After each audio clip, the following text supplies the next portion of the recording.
2 പതിറ്റാണ്ട് മുമ്പ് വ്യാപാര മേഖലയിൽ പുതുതായി ഒരു സംഘടന രൂപീകരിച്ചപ്പോൾ ഇതൊക്കെ എത്ര കാലം എന്ന് പറഞ്ഞ് പലരും നെറ്റിച്ചുളിച്ചു. പക്ഷേ അവരിലേക്ക് ഇടയിൽ തന്നെ പടർന്ന് ആ സംഘടന പന്തലിച്ചു. ആ സംഘടനയുടെ പേരാണ് വ്യാപാരി വ്യവസായി സമിതി. വ്യാപാരികളുടെ പ്രശ്നങ്ങൾ ഏറ്റെടുത്താണ് ആ സംഘടന വളർന്നത്. വ്യാപാരികളുടെ പ്രശ്നങ്ങൾ അധികാര കേന്ദ്രങ്ങളിലേക്ക് എത്തിക്കുന്നതിൽ നിർണായക പങ്കുവഹിക്കാനും ഈ ചുരുങ്ങിയ കാലം കൊണ്ട് വ്യാപാരി വ്യവസായി സമിതിക്ക് കഴിഞ്ഞു. ഇന്ന് ആ സംഘടനയെ നയിക്കുന്നത്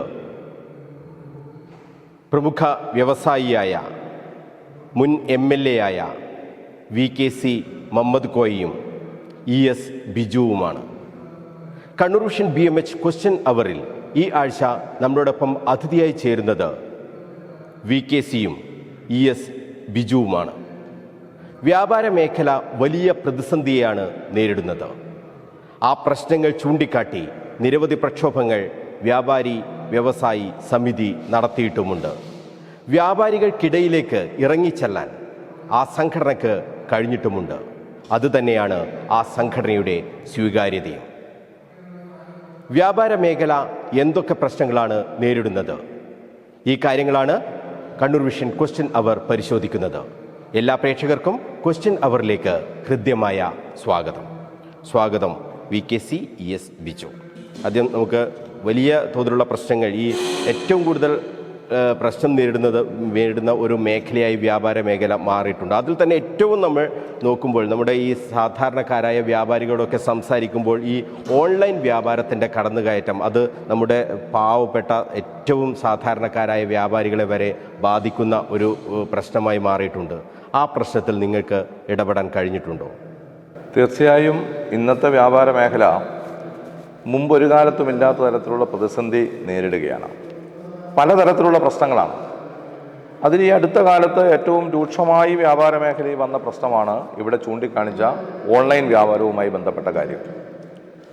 വ്യാപാര മേഖല കാലോചിതമായി പരിഷ്കരിക്കപ്പെടുമ്പോൾ സ്വാഭാവികമായും നമ്മുടെ സമൂഹത്തിലും രാജ്യത്തും ലോകത്തും വരുന്ന പുതിയ പരിഷ്കരണ പ്രക്രിയയുടെ എല്ലാം ഭാഗമായി ചില മാറ്റങ്ങൾ ഉണ്ടാകും എന്നത് സ്വാഭാവികമാണ്. എന്നാൽ ആ മാറ്റങ്ങൾ വൻകിട കുത്തകകളുടെ താല്പര്യങ്ങൾ സംരക്ഷിക്കാൻ മാത്രം ഉതകുന്ന രീതിയിലേക്ക് പരിഷ്കരിക്കപ്പെടുമ്പോഴാണ് പ്രശ്നങ്ങൾ രൂക്ഷമാകുന്നത്. ഇപ്പം നമുക്ക് നമ്മുടെ സംസ്ഥാനത്ത് 15-16 ലക്ഷത്തോളം വരുന്ന ചെറുകിട ഇടത്തരം കച്ചവടക്കാരുള്ള ചെറുകിട സംരംഭകരുള്ള സംസ്ഥാനമാണ് കേരള സംസ്ഥാനം. രാജ്യത്തിൻ്റെ ആ കണക്ക് നോക്കിയാൽ ഏതാണ്ട് 5 കോടിയോളം വരുന്ന ആളുകൾ പ്രത്യക്ഷമായി മുതൽ മുടക്കിയിട്ടുള്ള, കാർഷിക മേഖല കഴിഞ്ഞാൽ ഏറ്റവും അധികം ആളുകൾക്ക് തൊഴിൽ ലഭ്യമാകുന്ന വളരെ വിപുലമായ ഒരു ശൃംഖലയാണ്. ഇന്ത്യൻ കമ്പോളത്തെ പ്രയോജനപ്പെടുത്താൻ സ്വാതന്ത്ര്യ അനന്തര ഭാരതത്തിൻ്റെ കാര്യങ്ങൾ എടുത്താലും അതിനു മുമ്പത്തെ കാര്യങ്ങൾ ചരിത്രപരമായി നമ്മൾ പരിശോധിക്കുമ്പോഴും കച്ചവട സാധ്യതകൾ എങ്ങനെ പ്രയോജനപ്പെടുത്താൻ കഴിയും എന്നതിനെ രൂപകൽപ്പന ചെയ്തപ്പോഴാണ് ഇന്ത്യ ബ്രിട്ടീഷ് സാമ്രാജ്യത്വത്തിൻ്റെ അടിമയായി മാറുന്ന അന്തരീക്ഷം രൂപപ്പെട്ടത്. കാരണം അന്നും കച്ചവട സാധ്യതയാണ് അവർ പ്രയോജനപ്പെടുത്തുന്നത്. കുരുമുളക് കച്ചവടത്തിൽ തുടങ്ങി പിന്നീട് നാട്ടുരാജാക്കന്മാരെ കീഴടക്കി ചുങ്കം പിരിക്കാനുള്ള അധികാരം വന്ന് ഇന്ത്യ കമ്പോളത്തെ അവർ പ്രയോജനപ്പെടുത്തുന്ന ചരിത്ര അനുഭവം നമ്മുടെ മുമ്പിലുണ്ട്. ഇന്ന് വീണ്ടും കൊളോണിയൽവൽക്കരണത്തിൻ്റെ ഭാഗമായി ധനമൂലധന ശക്തികൾ, കോർപ്പറേറ്റ് മാനേജ്മെൻറ്റുകൾ നമ്മുടെ കമ്പോളത്തെ കീഴടക്കാൻ ഓൺലൈൻ വ്യാപാരത്തെ പ്രയോജനപ്പെടുത്തുന്ന പുതിയ സാധ്യതയാണ് വരുന്നത്.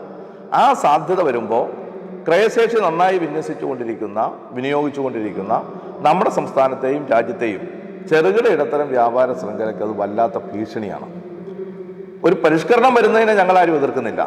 ഓൺലൈനിൽ നേരിട്ടൊരു കച്ചവടം, നേരത്തെ നമ്മുടെ ചരിത്രം എടുത്ത് പരിശോധിച്ചാൽ ബാർട്ടർ സമ്പ്രദായമായിരുന്നു കച്ചവട മേഖലയിൽ ഉണ്ടായിരുന്നത്. പിന്നീടാണ് രൂപയുടെ വിനിമയത്തിലേക്ക് കാര്യങ്ങൾ വന്നത്. അങ്ങനെ ഓരോ രംഗത്തും വരുന്ന മാറ്റങ്ങളെ ഞങ്ങളും ഒക്കെ ഉൾക്കൊള്ളുന്നു. പക്ഷേ ഇതല്ല വരുന്നത്. ഇത് ഡയറക്റ്റ് മാർക്കറ്റിംഗ് ആണ്. ഉൽപ്പാദകർ ആ ഉൽപ്പാദിപ്പിക്കപ്പെടുന്ന ഉൽപ്പന്നങ്ങൾ നേരിട്ട് ഉപഭോക്താവിന് കൊടുക്കുന്നു. അപ്പോൾ വ്യാപാര മേഖലയുടെ പ്രസക്തി നഷ്ടപ്പെടുകയാണ്. ഇതിനെയാണ് ഞങ്ങൾ എതിർക്കുന്നത്. അപ്പോൾ അതിനാവശ്യമായിട്ടുള്ള മാറ്റങ്ങൾ ഉണ്ടാവണം.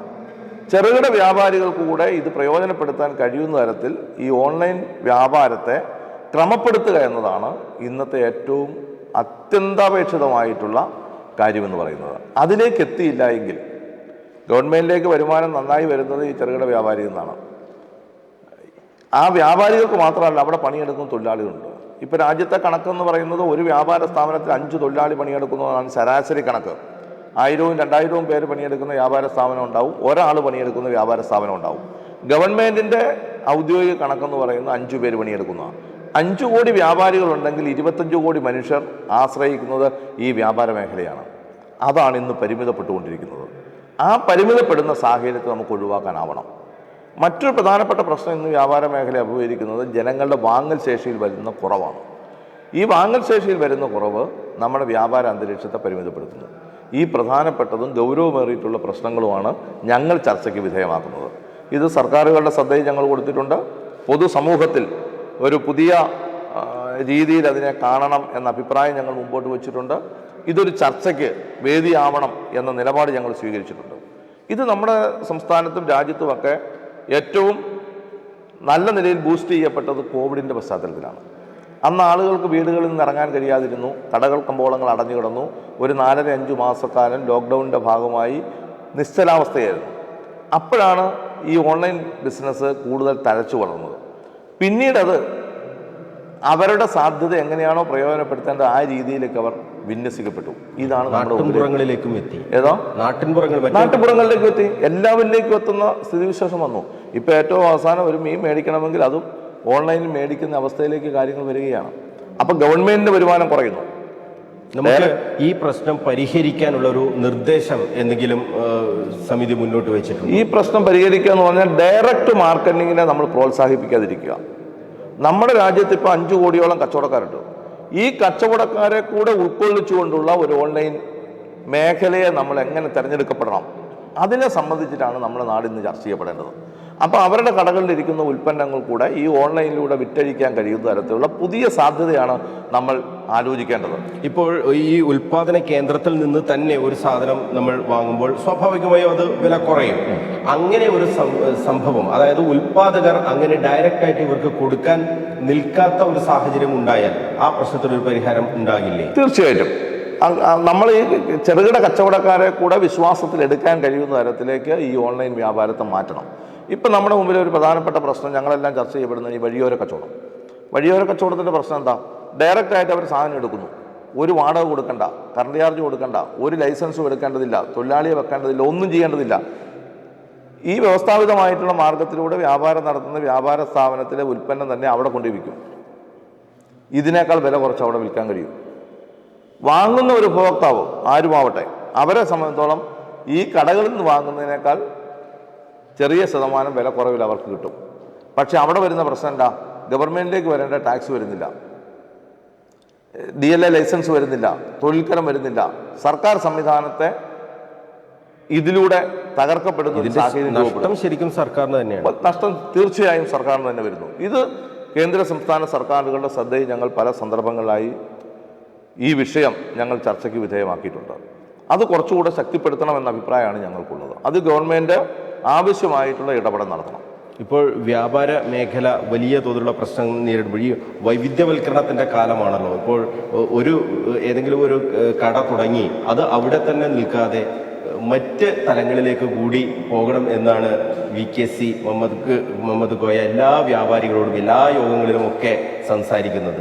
ഈ വൈവിധ്യവൽക്കരണം എന്നത് പ്രായോഗികമാണ് എന്ന് നമുക്ക് പറയാൻ കഴിയുമോ? അവർക്ക് ഈ ചെറുകിട വ്യാപാരികൾക്കും പ്രായോഗികമാണോ ഈ വൈവിധ്യവൽക്കരണമൊക്കെ? അതൊരു ഇപ്പോൾ നമ്മൾ ഈ ഓൺലൈൻ വ്യാപാരം ഇപ്പം വന്ന് അത് വ്യാപകമായി കഴിഞ്ഞു. ഓൺലൈൻ വ്യാപാരം അതിന് ഗവൺമെൻറ് അതിനെ ഫലപ്രദമായിട്ട് അതിനെ തടുക്കാനുള്ള ഒരു നടപടിയും ഇതുവരെ എടുത്തിട്ടില്ല. നമ്മൾ അതിന് കാത്തിരിക്കുന്നതിന് പകരം അത് ചെയ്യേണ്ടതാണ്. കാത്തിരിക്കുന്നതിന് പകരം അതിനെ അതിജീവിക്കാനുള്ളൊരു വഴി തേടുക എന്നുള്ളതാണ് നമ്മൾ ആലോചിക്കേണ്ട ഒരു വിഷയം. അതിന് എങ്ങനെ അതിജീവിക്കാം? കാരണം നമുക്ക് ഇത് പിന്നെ അടച്ചുപൂട്ടി പോകുന്നതിന് പകരം ഒരു പുതിയ വഴി അതിനെപ്പറ്റി ആലോചിക്കാൻ പറ്റും. അതായത് താങ്കൾ തീപ്പെട്ടി കമ്പനിയിൽ നിന്നാണ് ഒരു വലിയ VKC എന്ന ഒരു വലിയ ബിസിനസ് മേഖല കെട്ടിപ്പടുത്തത്. അന്ന് അങ്ങനെ ഒരു ചിന്ത തോന്നിയിരുന്നില്ലെങ്കിൽ ഒരുപക്ഷെ അന്ന് അവസാനിക്കുമായിരുന്നു. അതോടുകൂടി അവസാനിക്കും. അത് മാറ്റിയത് കൊണ്ട് മാറ്റിയെന്ന് മാത്രമല്ല, അത് മാറ്റിയിട്ട് എങ്ങനെ അത് പിന്നെ മാറ്റി അന്നാണെങ്കിൽ ഞാൻ ആ ഫുട്വെയർ വീക്ക് ഹവായി രംഗത്താണ്. ഹവായി രംഗത്ത് ധാരാളം വലിയ ആ രംഗത്ത് മിടുക്കന്മാരുണ്ട്, വലിയ വലിയ മുടക്കുമുതലുള്ള ആൾക്കാരുണ്ട്. നമ്മളടുത്തൊന്നും അങ്ങനെ മുടക്കാനൊന്നും പൈസ ഇല്ലാത്തൊരു കാലമാണ്. പക്ഷേ ഞാനതിൽ എടുത്തൊരു നിലപാട് അന്നുള്ള ആ പ്രോഡക്റ്റിനുള്ള വൈകല്യം എന്താണെന്ന് കണ്ടുപിടിച്ചിട്ട് ആ വൈകല്യം തീർത്തിട്ടൊരു ഉൽപ്പന്നം ഇറക്കുക എന്നുള്ള.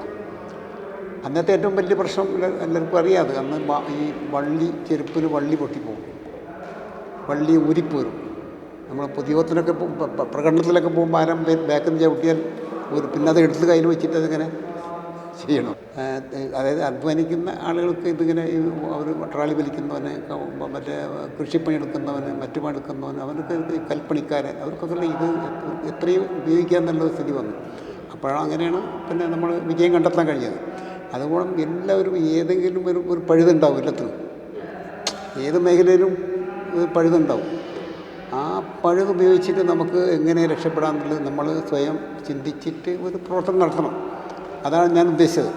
ഇപ്പോൾ ഞാൻ വന്ന വഴി പറഞ്ഞല്ലോ. ഞാൻ വന്ന വഴി ഈ അന്ന് ആ ഉണ്ടാക്കുന്ന സാധനം അതേമാതിരി ഇറക്കിയാൽ ഒരിക്കലും എനിക്ക് നിൽക്കാൻ പറ്റില്ല. അവരതിൽ നിൽക്കാൻ കഴിയില്ല. കാരണം അവരത്രയും അമ്പന്മാരാണ്. അപ്പോൾ ആ കമ്പനികളാണ്. നമ്മളാണെങ്കിൽ ചെറിയ മുടക്കുമുതലായിട്ട് നമ്മളൊന്ന് പരാജയപ്പെട്ട് വരികയാണല്ലോ. പക്ഷെ നമുക്ക് വിജയിക്കാൻ കഴിയും എന്നതിൻ്റെ ഒരു ചെരുപ്പിൻ്റെ ഒരു പര്യായമായി VKC മാറിയല്ലോ. അതെ, മാറിയത് ഇങ്ങനെ ഒരു സൂത്രം ഉപയോഗിച്ചുകൊണ്ടാണ്. പിന്നീട് എന്ത് ചെയ്യുന്നു പറഞ്ഞാൽ പിന്നീട് ഇൻ്റർനാഷണലായിട്ടുള്ള മാറ്റങ്ങൾ ഏതൊക്കെയാണ് മാറുന്നത്, ആ മാറ്റത്തിൽ നമ്മുടെ മുമ്പിൽ വന്നു. കേരളത്തിൽ തന്നെ ആ മാറ്റങ്ങൾക്കൊപ്പം മുന്നിൽ വന്നുകൊണ്ടിരുന്നത് ഞങ്ങളെ സ്ഥാപനമാണ്. അപ്പം അങ്ങനെ വന്നതുകൊണ്ടാണ് ഞങ്ങൾക്ക് നിലനിൽക്കാൻ വേണ്ടി കഴിഞ്ഞത്.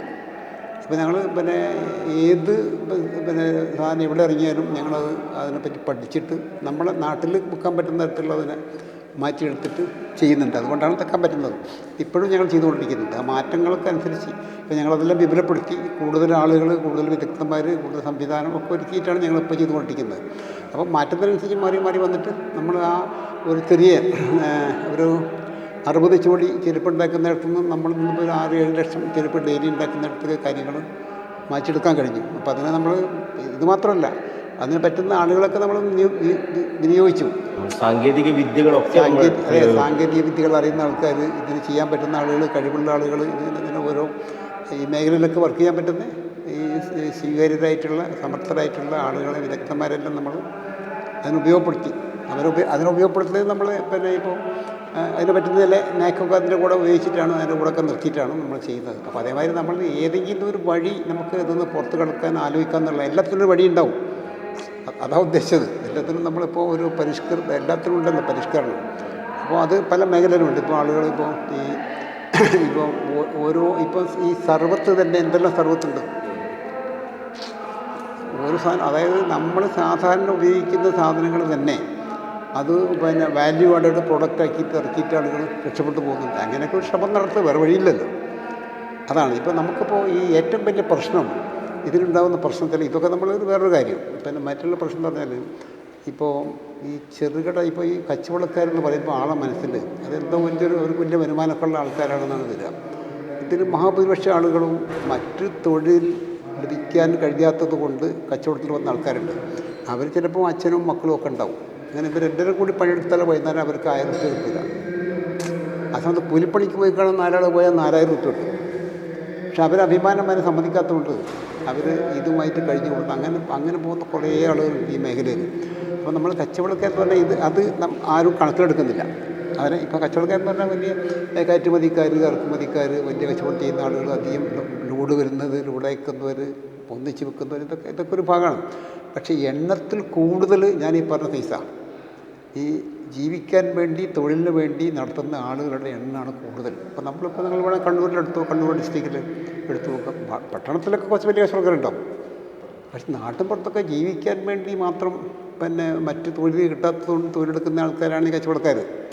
അപ്പം അവരെ അങ്ങനത്തെ ആളുകളെ സഹായിക്കുന്നതിന് വേണ്ടി ഇപ്പം കേന്ദ്ര ഗവൺമെൻറ്റായാലും കേരള ഗവൺമെൻറ്റായാലും കാര്യമായ പരിപാടിയൊന്നും ആവിഷ്കരിച്ചിട്ടില്ല. ഇപ്പോൾ കേരള ഗവൺമെൻറ് ഇപ്പോൾ ആദ്യമായിട്ട് കേരളത്തിൽ ഒരു വ്യാപാര വകുപ്പുണ്ടാക്കി. ഇപ്പോൾ ഒരു ട്രേഡ് മിഷൻ എന്ന് പറഞ്ഞിട്ട് ഒരു മിഷൻ രൂപീകരിച്ചിട്ടുണ്ട്. ഒരു നയം കൊണ്ടുവന്നിട്ടുണ്ട്, വ്യാപാര നയം. അതെ, ഇപ്പോൾ അടുത്ത കാലത്താണ് കൊണ്ടുവന്നത്. അത് പിന്നെ കൊണ്ടുവന്നിട്ട് അതിൻ്റെ ഒരു പ്രവർത്തനം തുടങ്ങിയിട്ടുണ്ട്. അപ്പോൾ അത് തുടങ്ങിയിട്ട് രണ്ട് മൂന്ന് ചർച്ച നടന്നപ്പോൾ അതൊരു ഫലപ്രദമായിട്ട് ഇവരെ ഒന്നുകൂടി പഠിച്ചിട്ട് ഈ മേഖലയിൽ എന്താ ചെയ്യാൻ പറ്റുക നോക്കി ചെയ്യാന്നുള്ള നിലയിൽ വ്യാപാരികളെ വ്യാപാരികൾ കേൾക്കാൻ വേണ്ടി തീരുമാനിച്ചിരുന്നു. നമ്മളൊരു 3, അതായത് തിരുവനന്തപുരം, എറണാകുളം, കോഴിക്കോട് 3 മേഖലയിൽ വ്യാപാരികളെ കേൾക്കാൻ വേണ്ടി ഗവൺമെൻറ് മന്ത്രിമാരടക്കമുള്ള ടീം, മന്ത്രിയടക്കം വകുപ്പ് മന്ത്രിയും ബന്ധപ്പെട്ട ഉദ്യോഗസ്ഥന്മാരും വന്നിട്ടൊന്ന് കേൾക്കാമെന്ന് പറയുന്നുണ്ട്. അവരെന്താ പ്രശ്നം കേട്ടിട്ട് നമുക്ക് സഹായിക്കുന്ന നിലയിൽ നിലപാടെടുക്കാമെന്ന് കേരള ഗവൺമെൻറ് പറഞ്ഞിട്ടുണ്ട്. പക്ഷേ അത് നമുക്ക് പ്രവർത്തനത്തിൽ ഇപ്പോൾ ഇതുവരെ വന്നിട്ടില്ല. ആ സമയത്ത് ഇത് വ്യാപാരികൾ ഇപ്പോൾ ഏത് വികസനം വരികയാണെങ്കിലും ഏറ്റവും അടിപ്പെടുന്നത് വ്യാപാരിയാണ്. ഈ വസ്തു ഉടമക്ക് നല്ല പൈസ കിട്ടുന്നുണ്ട്, വസ്തു ഉടമക്ക് നല്ല വില കിട്ടുന്നുണ്ട്. ഇപ്പോൾ നാഷണൽ ഹൈവേ എന്നൊക്കെ ഒഴിഞ്ഞു വരുമ്പോൾ നല്ല പൈസ കിട്ടി. പക്ഷേ അവിടെ നിന്ന് ഒഴിയുന്ന കച്ചവടക്കാരൻ കണ്ണീരായിട്ടാണ് പോകുന്നത്. ഇപ്പം കേന്ദ്ര നാഷണൽ ഹൈവേ കൊടുക്കുന്നത് 75,000 രൂപയാണ്. 75,000 രൂപ എന്ത് ചെയ്യാനാണ് ഇക്കാലത്ത്? അപ്പോൾ അവൻ വലിയ മുടക്ക് ഷോപ്പ് ഡെക്കറേറ്റ് ചെയ്തത്, അതേപോലെ അഡ്വാൻസ് കൊടുത്തത്, മറ്റു കാര്യങ്ങളൊക്കെ എല്ലാം നഷ്ടപ്പെട്ടിട്ട് കണ്ണീരായിട്ട് പോവാം. അങ്ങനെ ഈ വികസനം വരുന്നിടത്ത് പലയിടത്തുമുള്ള സ്ഥിതി അതാണ്. ഈ നമ്മളെ ഒരു അനുഭവം ഈ വ്യാപാരികൾ, കാരണം ഒരുപാട് ആ പ്രദേശത്താണ് അവൻ്റെ കസ്റ്റമേഴ്സ് എല്ലാം ഉണ്ടാവുക. അവിടെ നിന്ന് വിട്ട് പോകുമ്പോൾ എല്ലാം നഷ്ടപ്പെട്ടാണ് പോകുന്നത്. അത് ഏറ്റവും സങ്കടകരമായ ഒരവസ്ഥയാണ് ഈ വ്യാപാരിക്ക് ഈ വികസനം വരുമ്പോൾ. അപ്പോൾ അതിനൊന്നും ഫലപ്രദമായ കേരള ഗവൺമെൻറ് 2 ലക്ഷം വരെ കൊടുക്കുന്നുണ്ട്, കേന്ദ്ര ഗവൺമെൻറ് 75,000 രൂപ കൊടുക്കുന്നുണ്ട്. ഇത് രണ്ടും പര്യാപ്തമല്ല. ഒരു മതിയായ പുനരധിവാസം വേണ്ടത്. ഗവൺമെൻറ് ചെയ്യേണ്ടത് ഇപ്പോൾ ശരിക്കും ഒരു പുനരധിവാസം കൊടുക്കുക, അതിനുവേണ്ട ചിലവ് വാടക നിലയിൽ അടച്ചു കൊടുക്കുക, ആകുന്നതിന് അടച്ചു കൊടുക്കാൻ വ്യാപാരികൾ തയ്യാറാണ്. പക്ഷേ അങ്ങനെ ഒരു പദ്ധതി വരുന്നില്ല. അങ്ങനെ ഒരു പദ്ധതി വരികയാണെങ്കിൽ ഇങ്ങനെ ഒഴിഞ്ഞു പോകുന്ന, കണ്ണീരൊലിപ്പിച്ച് പോകുന്ന ആളുകളെ സംരക്ഷിക്കാൻ കഴിയും. അങ്ങനത്തെ ഒരു നിലപാടിലേക്ക് ഗവൺമെൻറ് ഇതുവരെ എത്തിയിട്ടില്ല. ഞങ്ങളത് ശക്തമായിട്ട് ആവശ്യപ്പെട്ടിട്ടുണ്ട്, ആലോചിക്കാമെന്ന് പറഞ്ഞിട്ടുണ്ട്, ആലോചന എത്തിയില്ല. അതേപോലെ തന്നെ നമ്മൾ വേറൊരു പ്രശ്നം എന്ന് പറഞ്ഞാൽ ഈ കെട്ടിടത്തിന് നിയമമില്ല. ഇപ്പോൾ വാടകയ്ക്ക് ഒരു ശരിയായ നിയമമില്ല. വാടക നിയമം ഇപ്പം കെട്ടിട ഉടമ നിശ്ചയിക്കുന്ന വാടക, അതേപോലെ അവർ അവധി അങ്ങനെ 11 മാസത്തേക്കെല്ലാം കൊടുക്കുക. 11 മാസത്തേക്ക് കൊടുത്താൽ എങ്ങനെ ഇവൻ പണം കൊടുക്കും? അങ്ങനത്തെ ഒരുപാട് പ്രശ്നങ്ങളുണ്ട്. അപ്പോൾ അതിന് ഒരു നിയമം ഇതിന് ഈ കച്ചവടക്കാരനും ഈ കെട്ടിട ഉടമകൾക്കും 2 കൂട്ടർക്കും പ്രൊവിഷൻ്റെ നിലയിലൊരു നിയമം ഉണ്ടാവണം. ആ നിയമത്തിന് വേണ്ടി ഞങ്ങൾ കാര്യമായിട്ട് ഒരു പ്രവർത്തനം നമ്മുടെ സംഘടന നടത്തിക്കൊണ്ടിരിക്കുന്നുണ്ട്. അത് നമുക്ക് അതും ഫലപ്രാപ്തിയിലെത്തിയില്ല. എന്നാൽ തുടർന്ന് നേടിയെടുക്കേണ്ട വിഷയങ്ങളാണ് ഇത്.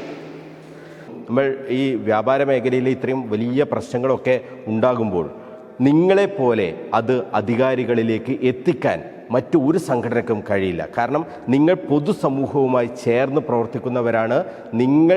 നിങ്ങൾ പറഞ്ഞാൽ കേൾക്കുന്ന ഒരു ഭരണ സംവിധാനം ഇന്ന് കേരളത്തിലുണ്ട്. നിങ്ങളുടെ വാക്കുകൾ ആ ഭരണ സംവിധാനം കേൾക്കുന്നുണ്ടോ ഇപ്പോൾ? തീർച്ചയായും നമ്മളൊരു വ്യാപാര മേഖലയിലെ വിഷയങ്ങൾ യഥാർത്ഥത്തിൽ ഇന്ന് ശരിയായ നിലയിൽ അപഗ്രഥിച്ച് അതിൻ്റെ വിഷയങ്ങൾ പഠിച്ച് ഗവൺമെൻറ്റുകളുടെ ശ്രദ്ധയിൽ കൊണ്ടുവരുന്ന സംഘടനയെന്ന അഭിമാനത്തോടു കൂടി ഞങ്ങളുടെ സംഘടനയെ സംബന്ധിച്ചിടത്തോളം പറയാൻ കഴിയും. അത് വിവിധ കാര്യങ്ങളിൽ ഞങ്ങൾ ഇടപെടുന്നുണ്ട്. ഇപ്പോൾ തന്നെ സംസ്ഥാനത്ത് വ്യാപാര മിഷൻ രൂപീകരിച്ചപ്പോൾ ആ വ്യാപാര മിഷൻ്റെ രൂപീകരണവുമായി ബന്ധപ്പെട്ട് വ്യാപാരി വ്യവസായ സമിതി മുന്നോട്ട് വെച്ച നിർദ്ദേശമാണ് ഗവൺമെൻറ് അംഗീകരിച്ചത്. വാടക നിയന്ത്രണ നിയമം പാസ്സാക്കണമെന്ന് നമ്മൾ ഗവൺമെൻറ്റിനോട് പറയുമ്പോൾ അതിൽ ചില പ്രശ്നങ്ങൾ നിലനിൽക്കുന്നത് തരണം ചെയ്ത് ഗവൺമെൻറ് ആ വാടക നിയന്ത്രണ നിയമം നടപ്പിലാക്കുന്നതിനാവശ്യമായിട്ടുള്ള പ്രവർത്തനങ്ങൾ ഇപ്പോൾ സംഘടിപ്പിച്ചു വരികയാണ്. പഞ്ചായത്ത് ലൈസൻസുമായി തദ്ദേശ സ്വയംഭരണ സ്ഥാപന ലൈസൻസുമായി ബന്ധപ്പെട്ട പ്രശ്നങ്ങൾ ഗവൺമെൻറ് ശ്രദ്ധയിൽപ്പെടുത്തിയിട്ടുണ്ട്. നമ്മുടെ മാലിന്യ സംസ്കരണവുമായി ബന്ധപ്പെട്ട ക്രിയാത്മകമായിട്ടുള്ള ചില നിർദ്ദേശങ്ങൾ ഗവൺമെൻറ് ശ്രദ്ധയിൽപ്പെടുത്തിയിട്ടുണ്ട്. അങ്ങനെ ഓരോ വിഷയങ്ങളും രൂപപ്പെട്ടു വരുമ്പോൾ ആ വിഷയങ്ങളിലെല്ലാം വ്യാപാരികളുടെ മനസ്സറിഞ്ഞ് അവരുടെ പക്ഷത്ത് നിന്ന് അവരുടെ താല്പര്യങ്ങൾ സംരക്ഷിച്ചുകൊണ്ടുള്ള അഭിപ്രായങ്ങൾ രൂപപ്പെടുത്തി അത് ബന്ധപ്പെട്ട അധികാരികളുടെ ശ്രദ്ധയിൽ കൊണ്ടുവരിക എന്ന ഉത്തരവാദിത്വമാണ് ഇപ്പോൾ യഥാർത്ഥത്തിൽ വ്യാപാരി വ്യവസായ സമിതി നിർവഹിച്ചുകൊണ്ടിരിക്കുന്നത്. അതുകൊണ്ട് തന്നെയാണ് വ്യാപാര സമൂഹത്തിൽ നിന്നും പൊതുസമൂഹത്തിൽ നിന്നും ഈ സംഘടനയ്ക്ക് കൂടുതൽ സ്വീകാര്യത ലഭ്യമാകുന്നത്. ആ തിരിച്ചറിവിൻ്റെ അടിസ്ഥാനത്തിലാണ് ഇന്ന് ഞങ്ങൾ സംസ്ഥാനത്ത് പ്രവർത്തിക്കുന്നത്. ഇപ്പോൾ ചില്ലറ വ്യാപാര രംഗത്തെ വിദേശ നിക്ഷേപത്തിൻ്റെ പ്രശ്നം വന്നപ്പോൾ ആദ്യം അതിനെ എതിർത്ത് ഇന്ത്യൻ പാർലമെൻറ്റിലേക്ക് മാർച്ച് നടത്തിയ സംഘടന വ്യാപാരി വ്യവസായ സമിതിയാണ്. ചില്ലറ വ്യാപാര രംഗത്തേക്ക് വിദേശ നിക്ഷേപം എന്ന് പറയുന്നത് ഒരു ഗവൺമെൻറ്റിൻ്റെ നയപരമായിട്ടുള്ള നിലപാടാണ്. സ്വാഭാവികമായും അതിനെ മാറ്റണമെങ്കിൽ വലിയ സമ്മർദ്ദം ഉണ്ടാവണം. അത് വ്യാപാരികൾ മാത്രം നടത്തിയാൽ പോരാ എന്ന അഭിപ്രായം സമൂഹത്തിൽ ഉയർത്തിക്കൊണ്ടുവന്നത് വ്യാപാരി വ്യവസായ സമിതി തന്നെയാണ്. ഇപ്പോൾ ഉണ്ടായിക്കൊണ്ടിരിക്കുന്ന പൊതുപ്രശ്നങ്ങളിലും വ്യാപാരി വ്യവസായ സമിതി തന്നെയാണ് ശരിയായ നിലപാട് ഉയർത്തുന്നത്.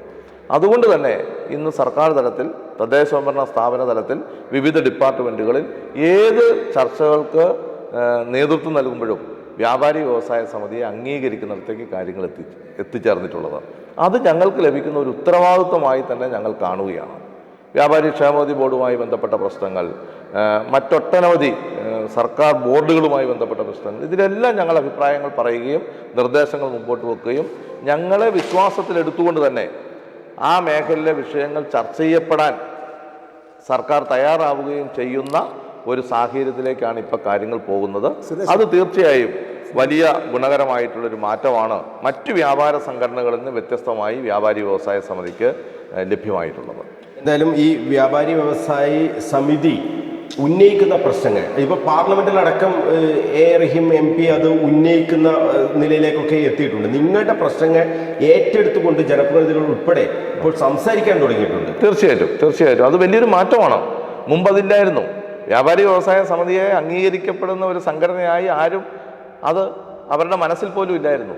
ഇപ്പോൾ വ്യാപാരി വ്യവസായ സമിതി പറയുന്ന കാര്യങ്ങൾ എന്താണ് എന്ന് ശ്രദ്ധയോടുകൂടി കേൾക്കുന്ന ഒരു വിഭാഗം രൂപപ്പെട്ടു. അതാണ് ഞങ്ങളുടെ സംഘടനയ്ക്ക് കിട്ടിയിട്ടുള്ള ഏറ്റവും വലിയൊരു അംഗീകാരമായി. വലിയ പ്രതിസന്ധി ആയിരുന്നില്ലേ നിങ്ങളുടെ സംഘടനയ്ക്ക്? അതായത് എല്ലാവരും ചേർന്നുള്ള ഒരു സംഘടന നിലവിലിരിക്കുകയാണ്, ഏകോപന സമിതി നിലവിലിരിക്കുകയാണ് സമിതി രൂപം കൊള്ളുന്നത്. അന്ന് ആ എഴുതിത്തള്ളിയ ഒരു സംഘടനയായിരുന്നില്ലേ ശരിക്കും? തീർച്ചയായിട്ടും ആ സന്ദർഭത്തിൽ അന്ന് വ്യാപാരി വ്യവസായി ഏകോപന സമിതി രൂപം കൊള്ളുമ്പോൾ കേരളത്തിൽ വേറെ വ്യാപാര സംഘടനകളില്ലായിരുന്നു. അപ്പോൾ ആ രൂപം കൊള്ളുന്ന സമയത്ത് എല്ലാ വ്യാപാരികളും വ്യാപാരി വ്യവസായി ഏകോപന സമിതിയിലേക്ക് പോകുന്നൊരവസ്ഥയായിരുന്നു. പക്ഷേ ഹിന്ദുസ്ഥാൻ ലിവർ സമരവുമായി ബന്ധപ്പെട്ടാണ് യഥാർത്ഥത്തിൽ തർക്കങ്ങൾ രൂപപ്പെടുന്നത്. തർക്കങ്ങൾ രൂപപ്പെട്ടപ്പോൾ ഈ ഹിന്ദുസ്ഥാൻ ലിവറുമായി ബന്ധപ്പെട്ട ചില ഉൽപ്പന്നങ്ങൾ ബഹിഷ്കരിക്കുക എന്ന സമരവും ബാക്കി കാര്യങ്ങളും എല്ലാം വന്നു. ഗവൺമെൻറ് മാവേലി സ്റ്റോറുകൾ കേരളത്തിൽ വിലക്കയറ്റം പിടിച്ചു നിർത്താൻ മാവേലി സ്റ്റോറുകൾ ആരംഭിച്ചു.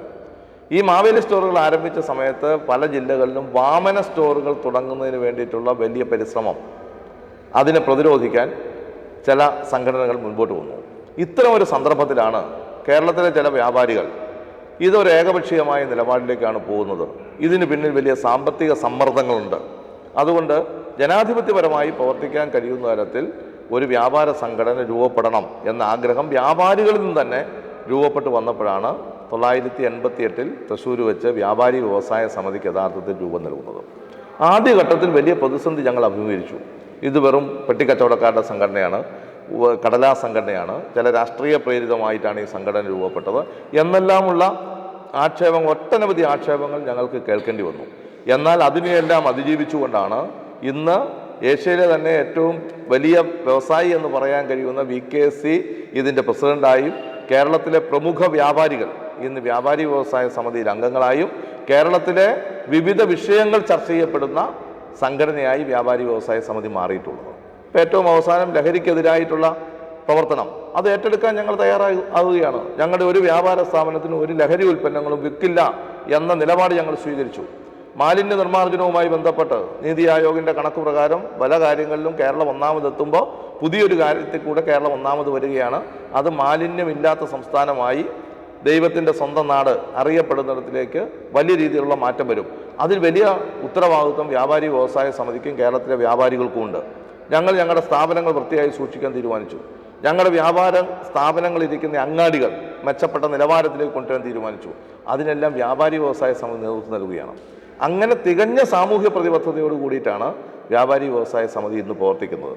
ഇപ്പോൾ ഏറ്റവും അവസാനം മറ്റ് മേഖലകളിൽ നിന്ന് ഞങ്ങൾക്ക് സഹായം ലഭ്യമാകാതെ വന്നപ്പോഴാണ് ബാങ്കുകൾ വായ്പകൾ നിഷേധിച്ചപ്പോഴാണ് കേരളത്തിൽ മർക്കൻറ്റൈൽ ബാങ്കുകൾ രൂപപ്പെടുത്തിയത്. ഇപ്പോൾ വ്യാപാരി വ്യവസായ സമിതിയുടെ നേതൃത്വത്തിൽ കേരളത്തിൽ 62 മർക്കൻറ്റൈൽ ബാങ്കുകൾ പ്രവർത്തിക്കുന്നുണ്ട്. ലക്ഷക്കണക്കിന് കോടിക്കണക്കിന് രൂപയുടെ വായ്പയും നിക്ഷേപവും ആ സഹകരണ ബാങ്കുകൾ വഴി ഇപ്പം നമുക്ക് അതിൻ്റെ രൂപത്തിലേക്ക് മാറ്റാൻ ആ സഹകരണ ബാങ്കുകൾക്ക് കഴിഞ്ഞിട്ടുണ്ട്. ഇപ്പോൾ അതിനോടൊപ്പം തന്നെയാണ് ഒരു സ്വയം പ്രതിരോധത്തിൻ്റെ മറ്റൊരു മാർഗ്ഗമാണ് ഇപ്പോൾ കണ്ണൂർ ജില്ലയിലും കോഴിക്കോടും തൃശ്ശൂരും മറ്റു ജില്ലകളിലുമെല്ലാം നടപ്പിലാക്കിക്കൊണ്ടിരിക്കുന്ന വ്യാപാര മിത്ര പരിപാടി. അതൊരു വ്യാപാരി മരണപ്പെട്ട് കഴിഞ്ഞാൽ 5 ലക്ഷം രൂപ 10 ലക്ഷം രൂപ ഉൾപ്പെടെയുള്ള സാമ്പത്തിക സഹായം ആ മരണപ്പെട്ട വ്യാപാരിക്ക് കൊടുക്കുന്നു. അത് അവർക്കൊരു കൈത്താങ്ങാണ്. ആ പ്രവർത്തനമാണ് ഇന്ന് യഥാർത്ഥത്തിൽ വ്യാപാരി വ്യവസായ സമിതി ഏറ്റെടുത്തുകൊണ്ട് മുമ്പോട്ട് പോകുന്നത്. അതുകൊണ്ടാണ് ഈ സ്വീകാര്യത മെച്ചപ്പെടുന്നത്. അതുകൊണ്ടാണ് സർക്കാർ വേദികളിലെ ചർച്ചകളിൽ ഏറ്റവും പ്രമുഖ സ്ഥാനം ഇന്ന് വ്യാപാരി വ്യവസായ സമിതിക്ക് ലഭ്യമാകുന്നത്. അപ്പോൾ തിന്മയ്ക്കെതിരെ നന്മയുടെ പക്ഷത്ത് നിന്ന് വ്യാപാരികളെ സംഘടിപ്പിക്കുക എന്ന പൊതുധാരണയാണ് വ്യാപാരി വ്യവസായ സമിതി ഇന്ന് സ്വീകരിക്കുന്നത്. നമ്മുടെ ഈ വ്യാപാര മേഖലയിലെ ഈ പ്രശ്നങ്ങളൊക്കെ തന്നെ നമ്മൾ ഇങ്ങനെ പറയുമ്പോഴും പുതിയ പുതിയ വ്യാപാരികൾ വരുന്നില്ല. അതായത് പരമ്പരാഗതമായി കച്ചവടം ചെയ്ത ആളുകൾ മാത്രമാണ് ഇപ്പോഴും വ്യാപാരി. പുതിയ ആളുകളൊന്നും ഈ മേഖലയിലേക്ക് വരുന്നില്ല. വലിയൊരു പ്രതിസന്ധിയിലേക്കാണോ നമ്മൾ നീങ്ങിക്കൊണ്ടിരിക്കുന്നത്? കാരണം ഒരു സാധനം നമുക്ക് വാങ്ങാൻ ഒരു കടകളില്ലാത്ത അവസ്ഥയിലേക്കൊക്കെ കാര്യങ്ങൾ എത്തുമെന്നൊരു ഭയം VKC പോലുള്ള ആളുകൾക്കുണ്ടോ? അത് എന്താ പറഞ്ഞാൽ ഇപ്പം പഴയ കാലത്ത് ഉള്ള ഒരു കച്ചവടത്തിൻ്റെ ഒരു സ്ഥാപനത്തിൻ്റെ ഒരു ആ രൂപഭാവമൊക്കെ മാറിയിട്ടുണ്ട്. ഈ പുതിയ വ്യാപാരത്തിൽ ധാരാളം പരിഷ്കരണങ്ങൾ, ഷോപ്പുകളൊക്കെ നന്നായിട്ട് അലങ്കരിച്ച് ഒരുപാട് പരിഷ്കരണങ്ങൾ വന്നിട്ടുണ്ട്. അപ്പോൾ ആ പരിഷ്കരണങ്ങൾ വരുന്നിടത്തേക്കാണ് ആളുകളുടെ താല്പര്യം അവിടെയാണ് ഈ പരിഷ്കരണം വരുന്നത്. അപ്പം പുതിയ ഒരു മാൾ വന്ന് അവിടെ സാധനങ്ങളൊക്കെ വാങ്ങിക്കൊണ്ടിരിക്കുന്ന ആളുകൾ, അതിനേക്കാളും വലിയൊരു മാൾ അപ്പുറത്ത് വന്നാൽ ഇത് ഒന്നിച്ചാൽ അങ്ങോട്ട് പോകാം. ആളുകളുടെ ഒരു മനോഭാവം അതാണ്. അപ്പോൾ അങ്ങനെ വരുമ്പോൾ നമ്മൾ ഈ പഴയ കച്ചവടക്കാർ മാറിയിട്ടില്ലെങ്കിൽ അവിടേക്ക് ആളുകൾ വരവ് കുറയും. അപ്പോൾ അത് ഈ നാട്ടിൽ രാജ്യത്തും ഉണ്ടാകുന്ന മാറ്റങ്ങൾക്ക് അനുസൃതമായി ഇവർ വരണം. അതേപോലെ ഈ ഇവരൊക്കെ മക്കളാണല്ലോ തുടർന്ന് നടത്തേണ്ടത്. ആ മക്കൾ ഇതിലേക്ക് വരണമെങ്കിൽ അവരുടെ ഒരു മാനസികമായ ഒരവസ്ഥ ഉണ്ട്. അവരൊരു അന്തസ്സ് അവർ കണക്കാക്കുന്ന ഒരു അന്തസ്സിനനുസരിച്ചിട്ട് ഈ വ്യാപാരം സ്ഥാപനം ഇല്ലെങ്കിൽ അവരങ്ങോട്ട് വരില്ല. അവർ പിന്നെ വേറെ ഏതെങ്കിലും ജോലി നോക്കിയിട്ട് പോകും. അപ്പോൾ അത് വരണമെങ്കിൽ അതിനനുസൃതമായിട്ട് അത് പരിഷ്കരിക്കണം. അങ്ങനെ പരിഷ്കരിച്ചാൽ അവർ അവിടെ വന്നുള്ളൂ. ഈ കച്ചവടം അതിനനുസരിച്ച് പരിഷ്കരിച്ചാൽ. അപ്പോൾ അത് പരിഷ്കരിക്കുക എന്നുള്ളത് ഒരു ആവശ്യമാണ്. ഇപ്പം നമ്മൾ പഴയ ആ സ്ഥാപനം കൂടുതൽ പണം ചെലവഴിക്കാൻ ആളുകൾക്ക് ഭയമായിരിക്കും.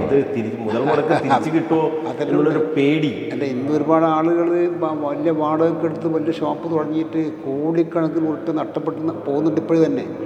അതായത് ഒരു വലിയ ആഗ്രഹമൊക്കെ ആയിട്ട് വരുന്നതാണ്. കാരണം ഈ ഗൾഫിൽ നിന്നെല്ലാം വരുമ്പം നല്ലൊരു വ്യാപാരം നടത്താം എന്നൊക്കെ ഉദ്ദേശിച്ചിട്ട് വരുന്ന ആളുകൾ നഷ്ടപ്പെട്ട ഒരുപാട് ആളുകൾ നമുക്കറിയാം. അങ്ങനെ നഷ്ടപ്പെട്ടു പോയില്ലേ. അപ്പോൾ അതൊക്കെ നടക്കുന്നുണ്ട്. അപ്പോൾ അത് ഇപ്പോൾ അതിനൊക്കെ വാടക വലിയ പ്രശ്നമാണ്. കാരണം ഇപ്പം ഇന്ന് പട്ടണത്തിലൊക്കെ വാടക കിട്ടണമെങ്കിൽ വലിയ വാടകയാണ്. അപ്പോൾ ആ വാടകയെല്ലാം കൊടുത്തിട്ട് കച്ചവടം ചെയ്യുമ്പം അതിന് മുമ്പ് നേരത്തെ ഇപ്പോൾ നമ്മളെ ബിജു പറഞ്ഞതുപോലെ ഈ തെരുവ് കച്ചവടം എന്ന് പറഞ്ഞിട്ട് അതേ സാധനം അവിടെ വിൽക്കുക. പച്ചക്കറിയാണെങ്കിൽ ലോഡ് വന്നിട്ട് ഇവർക്കെല്ലാം കുറച്ച് ഇറക്കി കൊടുത്ത് പോവുക. എന്നിട്ട് അവൻ ബുക്കാണ്. ഇതൊരു ഇവിടെ ഈ വലിയ കുത്തക ആൾക്കാരാണ് ഈ സാധനം കൊണ്ട് ഇറക്കിയിട്ട് ഈ തെരുവ് കച്ചവടക്കാരനെ കൊടുക്കുന്നത്. തെരുവ് കച്ചവടക്കാരന് അവൻ തെരുവ് കച്ചവടക്കാരനാണെന്ന് നോക്കാം. പക്ഷേ ഇതിൻ്റെ പിന്നിൽ പ്രവർത്തിക്കുന്നത് വൻകിടക്കാരാണ്. അതിൻ്റെ പുറമെ വേറൊരു ചതിയുണ്ട്. കാരണം ഇപ്പോൾ ഈ ഷോപ്പിലൊക്കെ ഈ കാലാവധി കഴിഞ്ഞ സാധനം ഉണ്ടാവും. കാലാവധി കഴിഞ്ഞ സാധനങ്ങൾ ഇവരെ ഉപയോഗിച്ചിട്ട് വില കുറച്ചിട്ട് അത് ആളുകളെ കൊണ്ട് വാങ്ങിക്കാം. കണ്ടാൽ അതേ സാധനമാണ്. അത് ഇവർ ഈ തെരുവിൽ ഈ തെരുവ് കച്ചവടക്കാർ ഇത് വില കുറച്ച് കൊടുക്കും. കണ്ടോ, വിഷു അടുത്തിരിക്കുകയാണ്. വ്യാപകമായി ഒരുപാട് സാധനം, അങ്ങനത്തെ ഒരുപാട് സാധനം അവർ വിറ്റഴിക്കും.